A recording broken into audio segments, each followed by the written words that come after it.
guys, I just wanted to drop by and say thank you so much for choosing to watch our film Hold Me Close today. Nakakasal siya. Sobrang ganda ng movie. Sobrang ganda. Nakakapit na kami sa pag-ibig.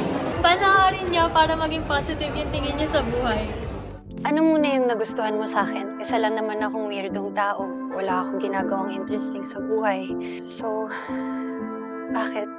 Turn on to love this Christmas season! Kakapit kami sa pag-ibig kasi masarap ang lahat!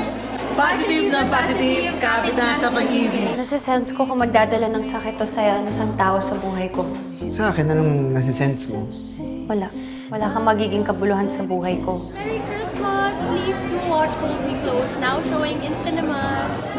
Hold me close! Hold me close! Hold me close! Hold me close! Now showing! Ayoko na!